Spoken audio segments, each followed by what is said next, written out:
ออกถึงความปีติยินดีเป็นไปตามประเพณีนิยมและเพื่อจักได้ถวายเป็นถาวรวัตถุไว้ในบวรพระพุทธศาสนาสืบต่อไปกำหนดการวันที่ 1 เมษายน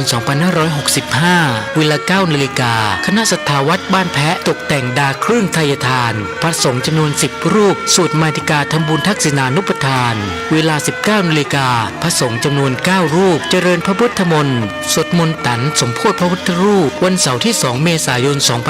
2565 เวลา 9 นาฬิกา 39 นาทีพระสงฆ์จำนวน 29 รูปเจริญพระพุทธมนต์สืบชะตาหลวงแบบล้านนาวันอาทิตย์ที่ 3 เมษายน เวลา 9 นาฬิกาเป็นต้นไปอาราธนาหัววัดต่างๆทั้งในอำเภอและต่างอำเภอแห่ต้นโคทานเข้าร่วมทำบุญตลอดวันที่ 4 เมษายน เวลา 13 นาฬิกาทำพิธีตัดหวายลูกนิมิตถวายไทยทานพระสงฆ์อนุโมทนาเป็นเสร็จพิธีในโอกาสอันเป็นมงคลนี้จึงขอเชิญท่านไปร่วมทำบุญอนุโมทนากับข้าพเจ้าทั้งหลายตามวันเวลาและสถานที่ดังกล่าวโดยพร้อมเพรียงกันงานนี้มีมโหรสพตามสมควร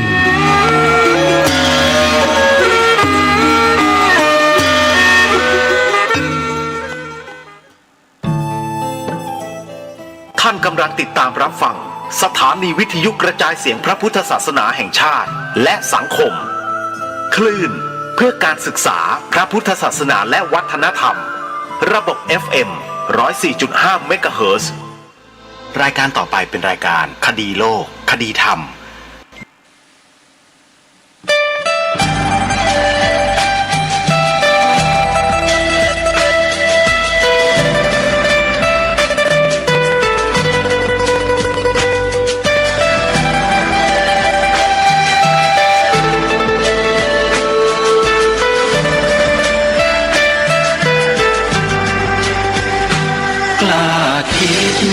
ก็ต้องกล้า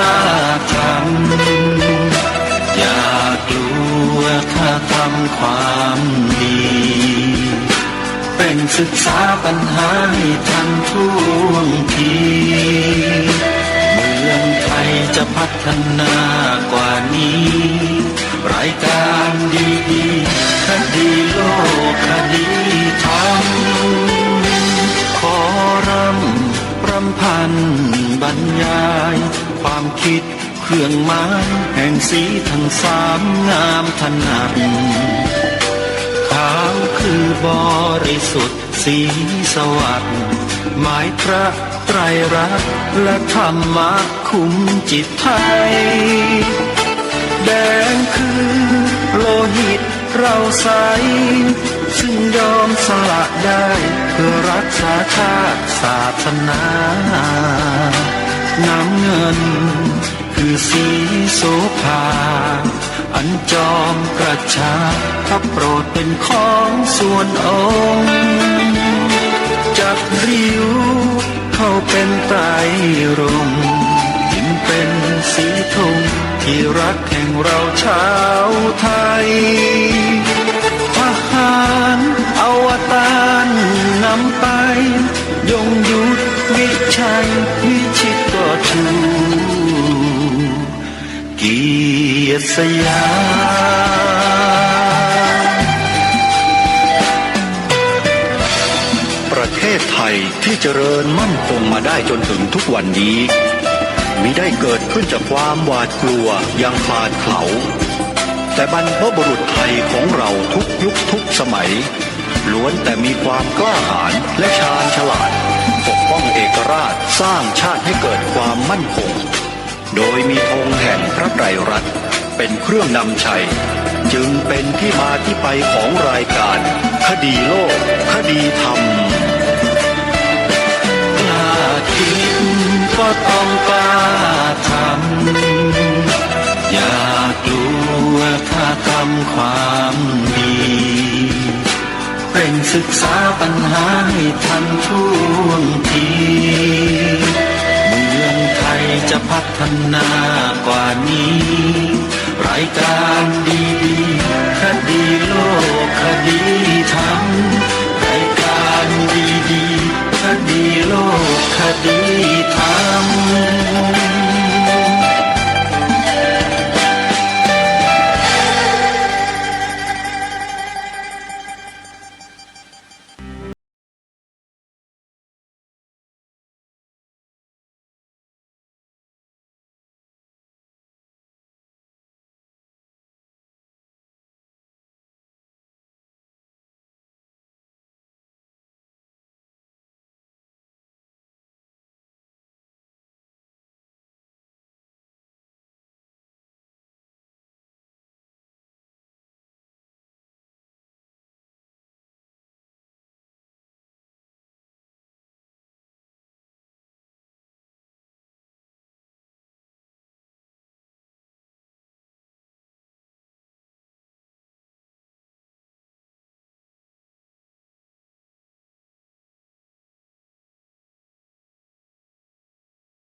นี้ออกอากาศเป็นประจำทุกวันตั้งแต่วันจันทร์ถึงวันศุกร์และวันเสาร์อาทิตย์ทางสถานีวิทยุแห่งนี้รายการคดีโลกคดีธรรมนั้นได้นำสาระเนื้อหาที่เกี่ยวข้องกับความมั่นคงของพระบวรพุทธศาสนาที่เป็นมาตั้งแต่อดีตมาจนถึงปัจจุบันมานำเสนอต่อท่านผู้ฟังในรายการเพื่อที่จะย้ำให้กับเราในฐานะที่เป็นคนไทยด้วยกันว่าประเทศไทยของเรานั้นมีสถาบันหลักอยู่3 สถาบันเท่านั้นคือสถาบันชาติสถาบันพระพุทธศาสนาและสถาบันพระมหากษัตริย์ที่เป็นเสาหลักของประเทศนี้มาเป็นพันปี เสาหลักทั้ง3 เสานี้จำเป็นที่เราจะต้องคงไว้รักษาไว้เป็นมรดกสืบทอดให้ลูกหลานรุ่นต่อๆไปได้สืบสานกันต่อเพราะเป็นมรดกหนึ่งเดียวที่แทบจะสูญสิ้นไปจากโลกใบนี้แล้วบนผืนแผ่นดินประเทศอื่นไม่มีสิ่งเหล่านี้เหลืออยู่แทบจะไม่มีเลยหรือบางประเทศนี่เป็นศูนย์ไปเลยทั้งที่แต่ก่อนหน้าก็เป็นแผ่นดินที่เกลื่อนกล่นไปด้วยหลักธรรมคำสอนขององค์สมเด็จพระบรมศาสดาสัมมาสัมพุทธเจ้าแต่เนื่องด้วยว่าคนที่มีกิเลสหนาปัญญาหยาบมีอำนาจมีอิทธิพลก็เลยส่งผลให้ศาสนาที่มีความละเอียดละออสุขุมคัมภีรภาพอย่างศาสนาพุทธจึงอยู่ไม่ได้เพราะพวกคนหยาบไม่ชอบเพราะฉะนั้นเราจะเห็นลัทธิหยาบเกิดขึ้นในโลกใบนี้มากมายแล้วก็พยายามที่จะบ่อนแซะเบียดเบียนทำลายศาสนาที่มีความละเอียดลึกซึ้งเหมือนอย่างศาสนาพุทธของเราเนี่ยเป็นปกติทีนี้บ้านเมืองไทยเราเนี่ยเป็นเมืองพุทธเป็นแผ่นดินพุทธเป็นประเทศพระพุทธศาสนาตั้งแต่องค์พระประมุขลงมาทั้งหมดเป็นผู้ยอมรับนับถือพระรัตนตรัยเป็นที่พึ่งนับถือพระพุทธศาสนากัน90%กว่าประเทศนี้จึงถือได้ว่าเป็นเพียงหนึ่งเดียวในโลกที่สามารถรักษาทั้งจำนวนประชากรพื้นที่ทั้งอะไรต่างๆที่เป็นจารีตประเพณีวัฒนธรรมในเชิงพุทธเอาไว้ได้มากที่สุดในโลกถึง90%กว่าแต่เป็นที่ประหลาดใจของชาวโลกมาช้านานก็คือว่าทั้งที่มีประชากรนับถือศาสนาพุทธถึง90%กว่าแต่ในรัฐธรรมนูญไม่มีการเขียนบัญญัติรับรองให้ศาสนาพุทธเป็นศาสนาประจำชาติเอาไว้นี่คือความประหลาดที่ชาวโลกเขามองเห็นแล้วเขาเกิดความประหลาดใจขึ้นมาทำไมจะไม่ประหลาดล่ะเมื่อมองดูในโลกใบนี้ประเทศทั่วโลกที่มีผู้นับถือศาสนาพุทธมากถึง90%กว่าเช่นประเทศไทยมันไม่มีฮะประเทศไทยนั้นถือว่าเป็นหนึ่งเดียวเป็น speciality เป็นเอกลักษณ์เฉพาะที่สามารถคงรักษาจารีตประเพณีในการนับถือพระพุทธศาสนามาไว้ได้ยาวนานที่สุดประเทศหนึ่งของโลกใบนี้ท่านสาธุชนลองนึกดูทีว่าตั้งแต่ยุคไหนสมัยใดมาประเทศนี้ไม่เคยเปลี่ยนแปลงศาสนาเลย พยายามคิดข้อนี้ให้ดีๆนะประเทศนี้ไม่เคยเปลี่ยนศาสนาเลยไม่ว่าจะยุคใดสมัยใดก็ตามนับกันตั้งแต่สุวรรณภูมิตั้งแต่พระพุทธศาสนามาเผยแพร่อยู่บนผืนแผ่นดินสุวรรณภูมินี้เป็นครั้งแรกอย่างเป็นทางการโดยพระโสนพระอุตระและพระเถระอีก3 รูปรวมเป็น5 รูปที่สมเด็จพระเจ้าอโศกมหาราชแห่งชมพูทวีป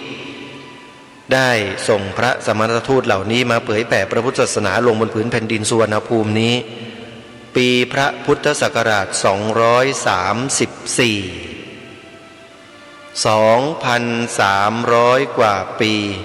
ที่บนผืนแผ่นดินนี้ไม่เคยไปนับถือศาสนาอื่นเลยมีแต่จะนับถือศาสนาพุทธเพิ่มขึ้นเพิ่มขึ้นเพิ่มขึ้นศาสนาอื่นเป็นเพียงแค่มา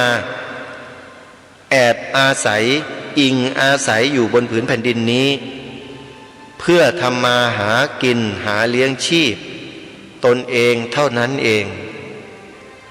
ไม่ได้มามีส่วนเกี่ยวข้องอะไรกับการบริหารกิจการบ้านเมืองนี้เลยแม้แต่นิดเดียวแต่ทุกวันนี้มันเกิดการผิดเพี้ยนอะไรขึ้นมาก็ไม่ทราบท่านสาธุชนลองคิดดูทีว่าวัฒนธรรมประเพณีหลายๆอย่างที่เป็นวัฒนธรรมประเพณีจำกัดไว้เฉพาะประเพณีพุทธกับพราหมณ์เท่านั้นในการประกอบพิธีของภาครัฐส่วนราชการก็ตาม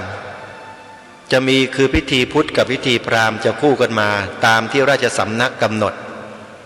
มาโดยตลอดเลยแต่มาปัจจุบันนี้มันเกิดเพี้ยนอะไรขึ้นมาท่านลองพิจารณาดูให้ดีนะมันมีพิธีการพิธีกรรมของใครก็ไม่รู้ไม่ใช่นักบวชแต่กระทำตนเหมือนนักบวชแล้วทางการเองก็ยอมรับในบางส่วนถึงแม้จะไม่ใช่ทั้งหมดก็เถอะแต่มันก็ค่อยๆรุกคืบเขาเรียกว่าแทรกซึมแทรกแซงเบียดวัฒนธรรมประเพณีของชาติบ้านเมืองมาเรื่อยๆไอ้อย่างนี้เขาเรียกว่าอะไรอะโลภล่วงเกินไปหรือเปล่าอาตมาภาพว่าใช่เลยคือมีความไม่พอใจในฐานะที่ตนเองมีที่ตนเองเป็นไม่พออยากจะใหญ่กว่านี้อยากจะมีอะไรมากกว่านี้อยากจะได้สิทธิ์เยอะกว่านี้อยากจะอะไรต่อไม่อะไรมากมายนี่เขาเรียกว่าโลภล่วงเกินไปรัชกาลที่4ตรัสไว้ชัดเลยคนพวกนี้มีมาตั้งแต่สมัยพระองค์ท่านนั่นแหละพระองค์ก็ทรงปรามมาไว้ดีนะว่าสมัยนั้นต้นรัตนโกสินทร์เนี่ยมหามาราชมนตรีข้าราชบริพารข้าราชการทั้งหลายทั้งปวงยังยึดมั่นในพระรัตนตรัยเป็นที่หนึ่งยังไม่มีการเปลี่ยนแปลงเท่าใดนักเลยทำให้พวกลัทธิเหล่านี้แทรกซึมเข้ามาในระบบของจารีตประเพณีของวัฒนธรรมของชาติไม่ได้แต่ปัจจุบันนี้ดูสิฮะเป็นยังไงทุกท่านก็พิจารณากันเอาเองแล้วกันอย่าให้พูดเลยพูดแล้วเดี๋ยวพูดไม่จบในรายการวันนี้เดี๋ยวเราก็จะไม่ได้ฟังสิ่งดีๆที่เตรียมมาให้พูดแค่นี้ทุกท่านก็มองเห็นภาพกันแล้วใช่ไหมฮะแต่ถ้าใครต้องการรายละเอียดที่ลึกซึ้งกว่านี้ให้ไปเปิดคลิปใน YouTube ดูพิมพ์อักษรภาษาไทยย่อๆ4 ตัวแล้วเข้าไปดูกันให้นานๆดูกันให้เยอะๆแล้วท่านจะทราบเองว่าเกิดอะไรขึ้นกับประเทศของเราพิมพ์อักษรย่อ4 ตัวก็คือออ่างปอปลาพอพานสอเสืออปอพอสอ4 ตัวแล้วเข้าไปดูหรือจะอีกคลิปหนึ่งที่มีชื่อว่าหม่อมช้างก็จะยิ่งดีเลยเพราะว่าหม่อมช้างเนี่ยให้ความรู้ในแง่ของกฎหมายในแง่รัฐศาสตร์ได้เป็นอย่างดีมากๆพิมพ์คำว่าหม่อมช้างนะ ก็จะได้อะไรสองแบบทั้งอปปสด้วยทั้งหม่อมช้างด้วยก็จะได้มีความรู้คู่ขนานกันไปแล้วเราจะเห็นภาพชัดเจนเลยว่ามันเป็นเช่นนี้นี่เองบ้านเมืองไทยเรามันต้องเป็นอย่างนี้นี่เองแล้วท่านก็ไปหาเหตุเอาเองนะว่าเหตุมันมาจากอะไรอันนี้เพียงแค่แนะนำให้ไปดูและพิจารณาศึกษากันเดี๋ยวจะหาว่ารายการนี้รู้อะไรมาแล้วก็ไม่ยอมบอกแล้วบอกอีกบอกตั้งหลายครั้งแต่ท่านไม่สนใจไม่ใส่ใจกันเองนี่ก็บอกอีกครั้งหนึ่งแล้วเนี่ยท่านจะไปดูกันหรือเปล่าโทรศัพท์มือถือก็มีด้วยกันทั้งนั้นเห็นเปิดดูอะไรกันทั้งวี่ทั้งวันตะบันดูกันทั้งคืนแต่ไม่เคยเปิดดูสิ่งที่แนะนำให้ดูเลยแล้วจะมาว่ารายการนี้ได้ยังไงจริงไหมเอาละท่านสาธุชนยกไว้ก่อนเรื่องนั้นมาติดตามเนื้อหาสาระในวันนี้ของทางรายการที่ได้จัดเตรียมไว้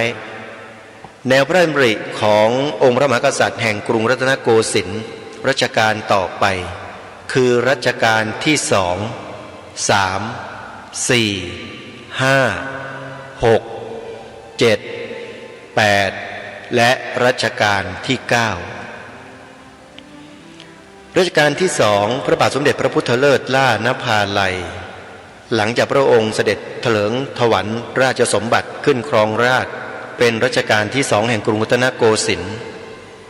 พระองค์ก็ทรงมีพระบรมราชโองการเกี่ยวกับประเพณีของแผ่นดินซึ่งถือว่าเป็นเรื่องใหญ่เป็นเรื่องที่มีความสำคัญมากดังมีปรากฏอยู่ในแนวพระราชดำริ9รัชกาลซึ่งเป็นหนังสือที่โรงพิมพ์ครุสภานั้นได้พิมพ์มาเผยแพร่โดยอ้างหลักฐานจากหอจดหมายเหตุบ้างราชพงศาวดารบ้างอะไรต่างๆโดยมีความบันทึกจารึกไว้ดังนี้ว่าสุภมัสดุ 1179 ศกพระบาทสมเด็จพระบรมธรรมิกมหาราชารามาธิบดีธิราชบรมนาถบรมบพิตรพระพุทธเจ้าอยู่หัวทรงพระราชศรัทธาจะยกรื้อวิสาขบูชามหายันพิธีอันขาดประเพณีมานั้นให้กลับคืนเจียรถิติการปรากฏสำหรับแผ่นดินสืบไปจะให้เป็นอัตตัถะประโยชน์และปรัตถะประโยชน์ทรงพระราชศรัทธาจะให้สัตวโลกข้ามขอบขันธเสมาทั้งปวงจำเริญอายุและอยู่เย็นเป็นสุขปราศจากทุกภัยในชั่วนี้และชั่วหน้าองค์พระบาทสมเด็จพระพุทธเลิศล่านภาลัยรัชกาลที่2แห่งกรุงรัตนโกสินทร์ทรงมีพระบรมราชโองการที่รื้อฟื้นวันวิสาขบูชาขึ้นมาให้เป็นวันสำคัญของชาติแล้วทรงประกาศให้มีการถือปฏิบัติเป็นประเพณีสืบต่อไปชั่วเจียรถิติการคือตลอดกาลเลยไม่มีการล่มสลายหรือยกเลิกใดๆทั้งสิ้นแต่ปัจจุบันนี้ถึงแม้ไม่มีการประกาศยกเลิกวันสำคัญนี้ก็ตามแต่พฤติกรรมบางอย่างที่แสดงออกถึงการไม่สนับสนุนไม่ส่งเสริมการจัดงานวันวิสาขบูชาโลกมันเป็นอะไรที่ทำให้เราต้องมานั่งคิดนั่งพิจารณากันจนถึงวันนี้แหละว่ามันเกิดอะไรขึ้นกับบ้านนี้เมืองนี้กรุงเทพมหานครเคยจัดงานวิสาขบูชาที่ท้องสนามหลวงมาด้วยดีโดยตลอดอยู่พอหลังจากปฏิวัติเมื่อปี2549คงทราบดีนะคนปฏิวัติเป็นใครนับถือศาสนาอะไรทำให้ท้องสนามหลวงนั้นถูกปิดตายด้วยลูกกรงแล้วก็ถูกกทม.เข้ามายึดเอาไว้ดูแลแต่เพียงผู้เดียวใช้อำนาจเด็ดขาดออกระเบียบเพื่อไม่ให้มีการจัดงานใดๆในสถานที่แห่งนี้อีกนั่นก็คืองานวิสาขบูชาโลก เห็นไหมท่านผู้ฟังสิ่งที่เกิดขึ้นเพราะฉะนั้นการที่เราไม่บัญญัติรับรองให้พระพุทธศาสนาเป็นศาสนาประจำชาติไว้ในกฎหมายรัฐธรรมนูญไอ้สิ่งเหล่านี้มันก็จะเกิดขึ้นมาเรื่อยๆเกิดไม่จบไม่สิ้นจนกระทั่งศาสนาพุทธเราง่อยเปลี้ยเสียแรงหมดอายุไขไปในที่สุดเพราะไม่ได้รับการบำรุงทำนุบำรุงส่งเสริมมีแต่การปิดกั้นทำลายไม่ให้จัดกิจกรรมกันลักษณะแบบเนี้ยนี่หรือคือทางการไทยนี่หรือคือทางการไทยที่ทำกับพระพุทธศาสนาของเราทำกันแบบนี้เหรอจนป่านนี้ทุกวันนี้ก็ไม่ได้จัดงานวิสาขบูชาที่สนามหลวงวันดีคืนร้ายเนื่อนไปจัดที่ไหนรู้ไหมให้ไปจัดลานคนเมืองหน้าศาลาว่าการกรุงเทพที่มีธงสีเขียวๆปลิวสวัยอยู่ธงเขียวๆปึ๊ดๆเนี่ยธงตะวันออกกลางสีเดียวกันเลยเขาบอกว่าเป็นธงกทม.อาตมาขอยืนยันนะว่าไม่ใช่ธงกทม.ธงกทม.เป็นสีขาวรูปช้างเอราวัณสีเขียวใครมาเปลี่ยนเป็นสีเขียวปึ๊ดไปทั้งแผ่นทั้งผืนไม่รู้นั่นเรื่องนี้เคยพูดในรายการมาหลายครั้งแต่ไม่มีใครไปสังเกตไม่มีใครไปดูแลจัดการมันเกิดอะไรขึ้นล่ะนี่คือสิ่งหนึ่งที่เป็นปรากฏการณ์และเป็นสิ่งที่เกิดขึ้นจริงในเมืองหลวงอันอมรที่มีคำขวัญว่ากรุงเทพดุจเทพสร้างเมืองศูนย์กลางการปกครองวัดวังงามเรืองรองเมืองหลวงของประเทศไทยแต่อยู่ๆก็มีสีธงสีเขียวเหมือนกับสีตะวันออกกลางมาโบกสะบัดอยู่ที่หน้าศาลาว่าการกรุงเทพมหานครแต่เมื่อไหร่ก็ไม่ทราบมาแทนสีขาวไม่มีใครสังเกตหรอกเรื่องนี้ไม่มีใครสนใจด้วยแต่อาตมาภาพไม่ได้มองข้ามไม่ได้เลยนั่นคือความเปลี่ยนแปลงที่กำลังจะเกิดโดยคนไม่กี่คนทำให้มันเกิดทีนี้จะแก้ยังไงก็ว่ากันไปจะมีน้ำยามีน้ำพริกจะไปแก้ไขตรงนี้ให้กลับมาดีดังเดิมได้หรือไม่ก็ขึ้นอยู่กับผู้บริหารกทม.นั่นแหละไม่เกี่ยวข้องกับประชาชนอย่างเราอาตมาภาพหรอกเพราะการเปลี่ยนก็เปลี่ยนโดยผู้บริหารทั้งนั้นน่ะเปลี่ยนธงของกทม.จะเปลี่ยนกลับมาทำไมจะเปลี่ยนไม่ได้ล่ะเปลี่ยนไปได้ก็ต้องเปลี่ยนกลับได้ใช่ไหมแต่ว่าจะมีใครเปลี่ยนไหมหรือจะเจอห่อหมกคล้อยตามกันไปเพราะมันมีแรงปัจจัยอะไรบางอย่างดึงดูดหรือเปล่าอันนี้ไม่ทราบแต่ถ้าใครต้องการจะดูเหตุผลและหลักฐานที่พูดมาก็ไปดูไปยืนที่หน้าศาลาว่าการกรุงเทพไปดูสิฮะหน้าวัดสุทัศน์เสาชิงช้าน่ะไปยืนดูเดี๋ยวธงเขียวๆเนี่ยน่ะเดิมมันไม่ใช่เขียวธงกทม.สีขาวอาตมาเป็นนักเรียนกทม.เกิดอยู่กทม.เป็นนักกีฬาของกทม.ทำไมจะไม่รู้แล้วเรื่องนี้ตอนเวลาเดินพาเหรดเข้าสู่สนามกีฬาพานักกีฬาไปอาตมาก็เป็นคนถือธงกทม.เนี่ยเข้าไปธงกทม.สีขาวสนามสุพัชราไสยตอนนั้นไปแข่งกีฬาจำได้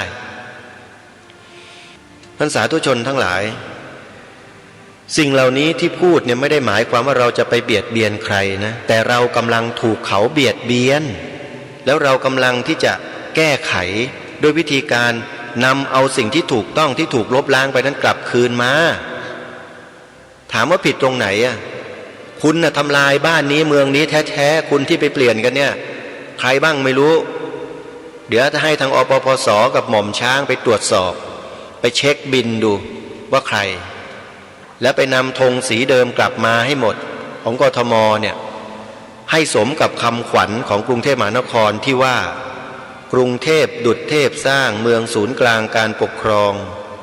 วัดวังงามเนืองนองเมืองหลวงของประเทศไทยไม่ใช่มัสยิดเรืองรองนะวัดวังนะคำขวัญเขาว่าอย่างนั้นเมื่อวัดกับวังงามเรืองรองแล้วก็เป็นเมืองหลวงของประเทศไทยเมื่อเป็นเมืองหลวงของประเทศไทยที่มีวัดมีวัง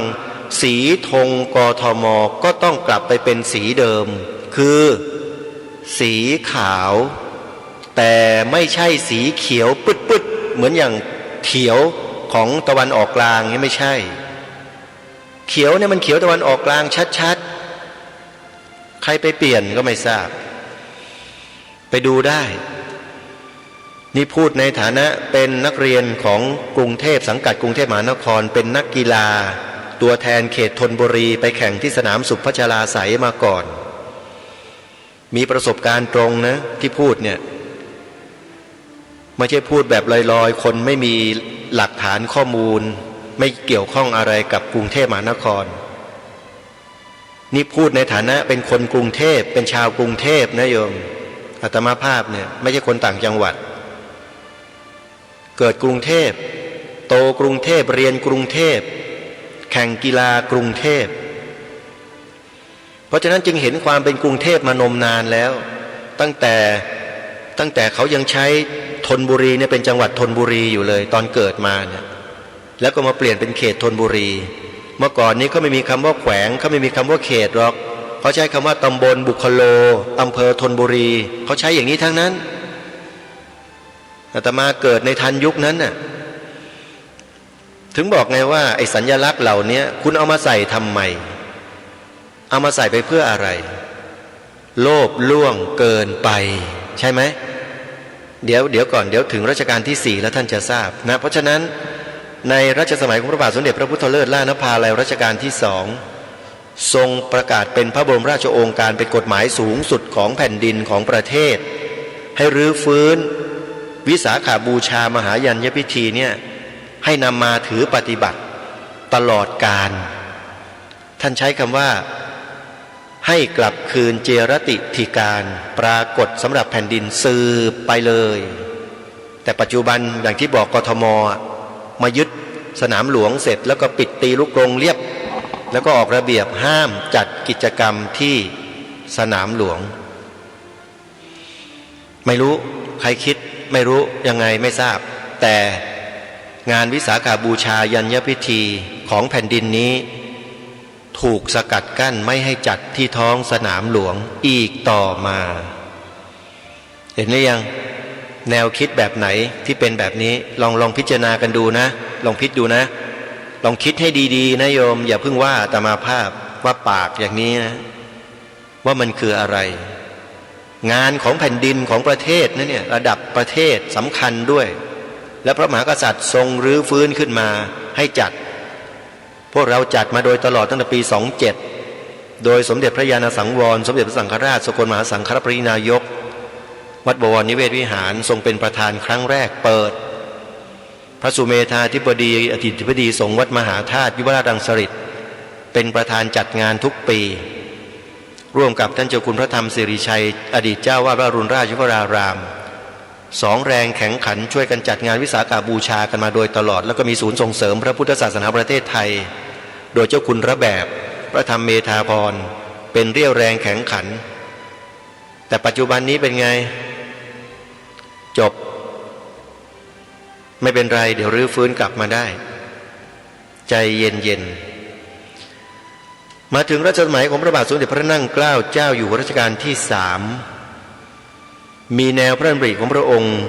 ที่ทรงประกาศเป็นพระบรมราชโองการเกี่ยวกับการทำรงรักษาไว้ซึ่งโบราณราชประเพณีประการหนึ่งก็คือการขึ้นครองราชย์ของเจ้าฟ้าพระองค์ต่อไปต่อจากพระองค์ท่านทรงประกาศเป็นบรมราชโองการโดยให้ทางเจ้าพระยาพระคลังว่าที่พระสมุหกลาโหมเนี่ยจดหมายคือจารึกไว้เป็นบรมราชโองการของพระองค์มีความบันทึกปรากฏอยู่ในจดหมายเหตุรัชกาลที่3เลขที่34จุลศักราช1212พระบรมราชโองการเรื่องทรงมอบราชสมบัติเมื่อใกล้จะสวรรคตให้กับเจ้าพระยาพระคลังลองฟังให้ดีนะโยมตรงนี้ถือว่าเป็นจุดเชื่อมความรู้สึกสำนึกของพวกเราในยุคนี้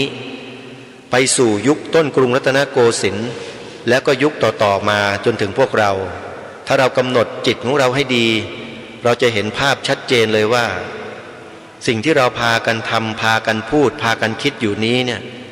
เรากำลังแสดงออกถึงความกตัญญูกตเวทีถวายความจงรักภักดีแด่พระองค์ท่านทุกๆพระองค์โดยที่เราไม่รู้ตัวน้ำพระทัยของพระบาทสมเด็จพระนางเกล้าเจ้าอยู่หัวในบันทึกที่มีปรากฏเป็นพระบรมราชโองการ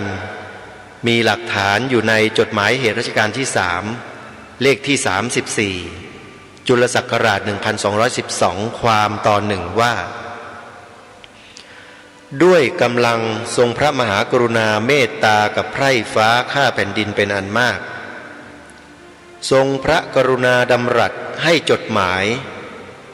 กระแสพระราชโองการปฏิญาณยกพระนามพระรัตนตรัยสรณาคมอันอุดมเป็นประธานพยานอันยิ่งให้เห็นความจริงในพระบรมมหฤทัยแล้วทรงพระราชดำรัสยอมอนุญาตให้เจ้าพระยาพระคลังว่าที่สมุหพระกลาโหมพระยาศรีพิพัฒน์รัตนราชโกษาพระยาราชสุภาวดีกับขุนนางผู้น้อยทั้งปวงจงมีความสโมสรสามัคคีรสปรึกษาพร้อมกันเมื่อเห็นว่าพระบรมวงศานุวงศ์พระองค์ใดที่มีวัยวุฒิปรีชารอบรู้ราชานุวัตรจะเป็นศาสนูปถัมภกยกพระบวรพุทธศาสนาและจะปกป้องไพร่ฟ้าอาณาประชาราษฎร์รักษาแผ่นดินให้เป็นสุขสวัสดิ์โดยยิ่งเป็นที่ยินดีแก่มหาชนทั้งปวงได้ก็สุดแท้แต่จะเห็นดีประนีประนอมพร้อมใจกันยกพระบรมวงศานุวงศ์พระองค์นั้นขึ้นเสวยมหัยสวรรค์รายาธิปัตย์ราชสืบสันตติวงศ์ดำรงราชประเพณีต่อไปเถิดอย่าได้กริ่งเกรงพระราชอัธยาศัยเลยเอาแต่ให้ได้เป็นสุขทั่วหน้าอย่าให้เกิดการรบราฆ่าฟันกันให้ได้ความทุกข์ร้อนแก่ราษฎรน้ำพระราชฤทัยของพระองค์ท่านที่ทรงสละราชสมบัติก่อนจะเสด็จสวรรคตโดยทรงพระราชทานให้เจ้าพระยาพระคลังว่าที่สมุหพระกลาโหมพระยาศรีพิพัฒน์รัตนราชโกษาพระยาราชสุภาวดีกับขุนนางผู้น้อยใหญ่ทั้งปวงเนี่ยให้รับพระบรมราชโองการนี้ไปอัญเชิญพระบรมวงศานุวงศ์พระองค์ใดก็ได้ที่ทรงมีวัยวุฒิปรีชารอบรู้ราชานุวัตรจะเป็นศาสนูปถัมภกยกพระบวรพุทธศาสนาและจะปกป้องไพร่ฟ้าอาณาประชาราษฎร์รักษาแผ่นดินให้เป็นสุขสวัสดิ์โดยยิ่งนี่คือพระบรมราชโองการกฎหมายสูงสุดของประเทศเห็นไหมโยมพระองค์ใดก็ตามที่จะทรงยกพระพุทธศาสนาให้เป็นศาสนาประจำแผ่นดินประจำชาติแล้วไซร้ให้อัญเชิญพระองค์เสด็จขึ้นเสวยราชสมบัติได้เลยในที่นี้ก็คือพระบาทสมเด็จพระจอมเกล้าเจ้าอยู่หัวซึ่งในขณะนั้นทรงผนวดอยู่แล้วทางมหาอามาตย์ราชมนตรีก็ไปกราบทูลให้ทรงลาสิกขาขึ้นเสวยราชสมบัติเป็นรัชกาลที่4แล้วเมื่อพระองค์ทรงขึ้นครองราชย์แล้วก็ทรงกระทำตามที่องค์พระบาทสมเด็จพระนั่งเกล้าเจ้าอยู่หัวทรงมีพระบรมราชโองการไว้ทุกประการจนถึงวันหนึ่งเมื่อถึงพิธีอันสำคัญที่องค์พระบาทสมเด็จพระจอมเกล้าเจ้าอยู่หัวได้ทรงให้มีการประกอบพระราชพิธีพิเศษที่วัดพระศรีรัตนศาสดาราม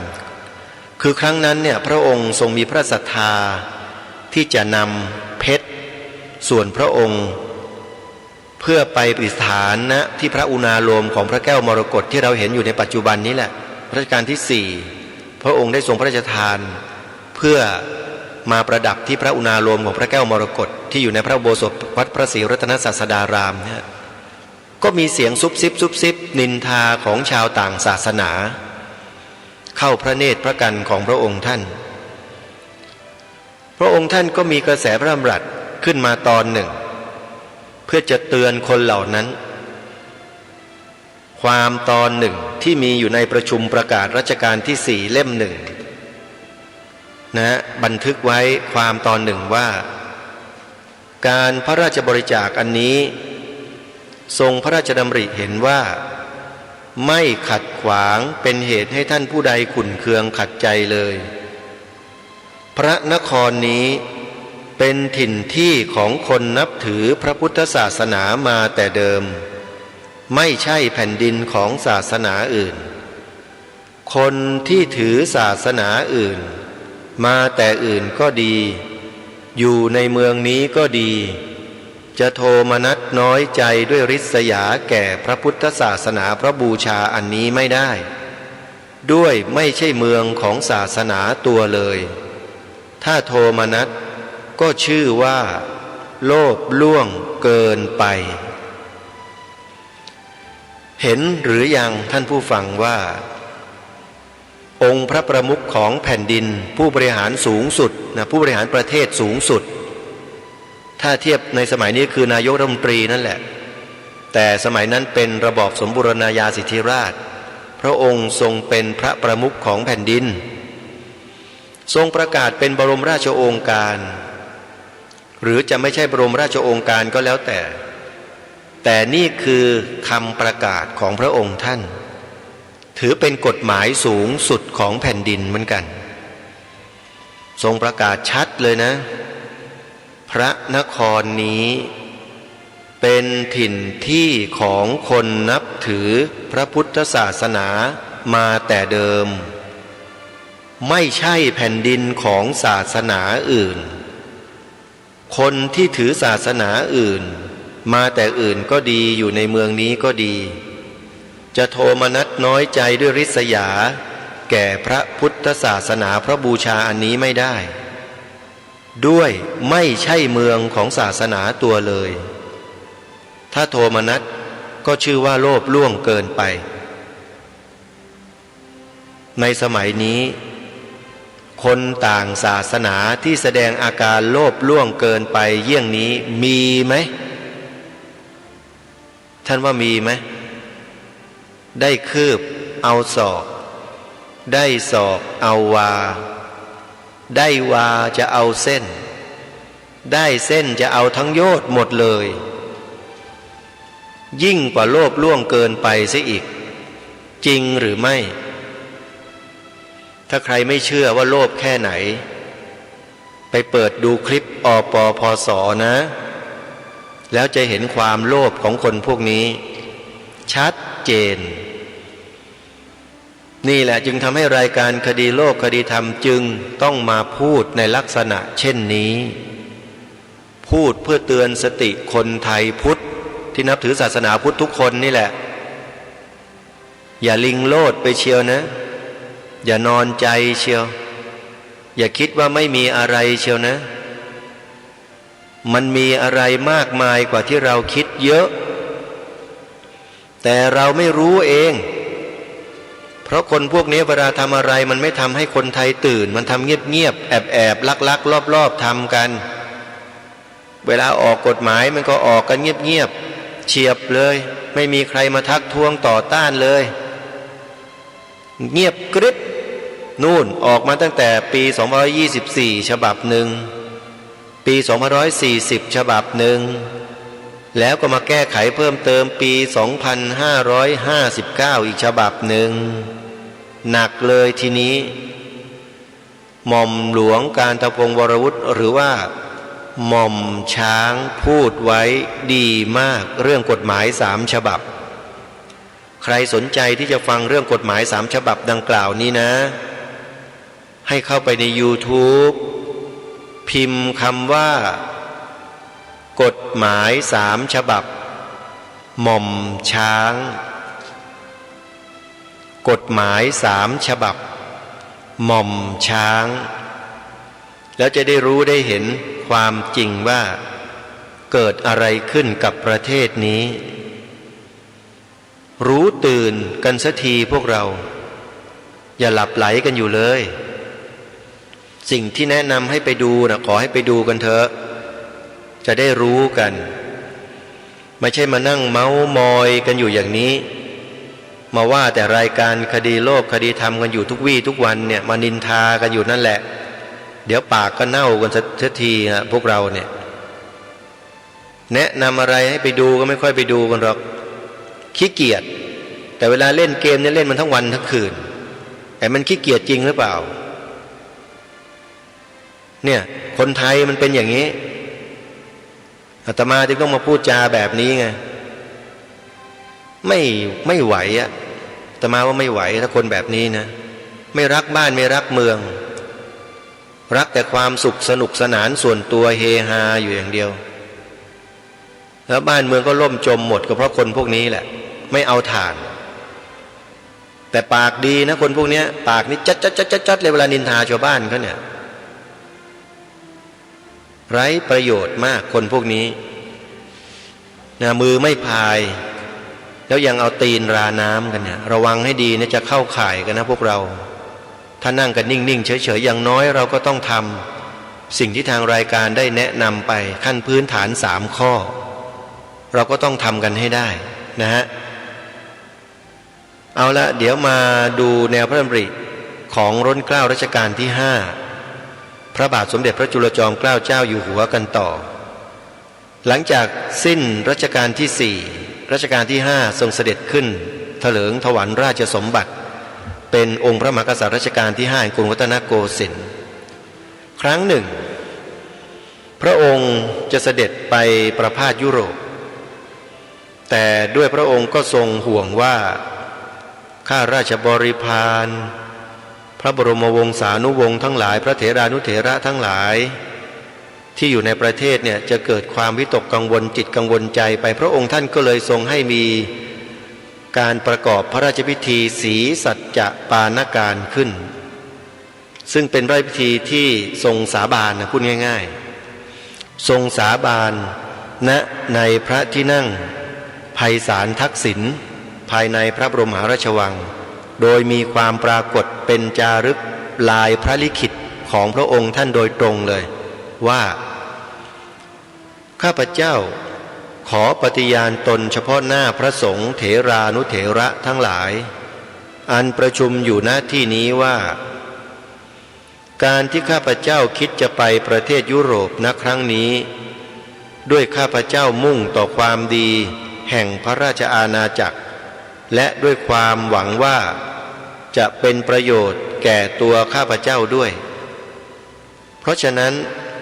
ข้าพเจ้าตั้งใจจะรักษาตนให้สมควรแก่ที่เป็นเจ้าของประชาชนชาวสยามทั้งปวงจะรักษาเกียรติยศแห่งพระราชอาณาจักรอันเป็นเอกราชนครนี้จนสุดกำลังที่ข้าพเจ้าจะป้องกันได้และเพื่อจะเป็นเครื่องเตือนใจตัวข้าพเจ้าและเป็นเครื่องเย็นใจแห่งผู้ซึ่งมีความรักใคร่มุ่งหมายความดีต่อข้าพเจ้าปราศจากวิตกกังวลใจด้วยความประพฤติรักษาตัวของข้าพเจ้าข้าพเจ้าจึงขอสมาทานข้อทั้งหลายที่จะกล่าวต่อไปนี้ 1. ข้าพเจ้าจะไม่มีจิตยินดีน้อมไปในศาสดาอื่นนอกจากสมเด็จพระสัมมาสัมพุทธเจ้าและพระธรรมอันพระองค์ได้ตรัสรู้ชอบดีแล้วกับทั้งพระสงฆ์หมู่ใหญ่